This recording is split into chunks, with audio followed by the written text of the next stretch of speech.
পক্ষ থেকে আজকে মনোনয়নপত্র আমরা জেলা রিটার্নিং অফিসারের কাছ থেকে আমরা গ্রহণ করেছি, ক্রয় করেছি এবং নির্বাচনের আচরণ বিধি মেনে যথাসময়ে আমাদের সকল নেতৃবৃন্দ, মাগুরা 2 আসনের সকল নেতৃবৃন্দ, আমাদের 3টে ইউনিট রয়েছে, আপনারা সকলেই জানেন, মোহাম্মদপুর, শালিকা এবং দক্ষিণ মাগুরা, সকল নেতৃবৃন্দর সাথে আলাপ আলোচনার মাধ্যমে আমরা একটি নির্ধারিত তারিখে আমরা মনোনয়নপত্র জমা দিব এবং দীর্ঘ 17 বছরের আন্দোলন,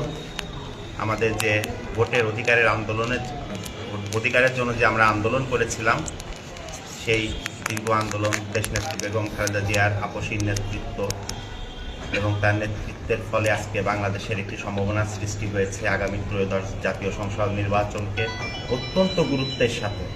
আগামীর বাংলাদেশ বিনির্মাণ এবং এদেশের 31 দফা গণমানুষের যে আকাঙ্ক্ষা বাস্তবায়নের জন্য এই নির্বাচনকে আমরা অত্যন্ত গুরুত্বের সাথে আমরা নিয়েছি এবং আমরা ব্যাপকভাবে কাজ করছি আমাদের তৃণমূল পর্যায় পর্যন্ত এবং আমাদের কেন্দ্রীয় আমরা যে 31 দফায় আমাদের আগামীর যে ভাবনা, আমাদের নেতা জনাব তারেক রহমানের যে রাষ্ট্র ভাবনা আগামীর, সেই রাষ্ট্র ভাবনা আমরা দুয়ারে দুয়ারে পৌঁছে দিচ্ছি এবং আমরা বিশ্বাস করি বিগত দিনের আন্দোলন সংগ্রামে এদেশের জনগণ বিএনপির পাশে ছিল এবং আগামী জাতীয় সংসদ নির্বাচনে জনগণ বিএনপিকে বিপুল ভোটের বিনিময়ে বিপুল ভোটে বিজয়ী করে সংসদে পাঠাবে এবং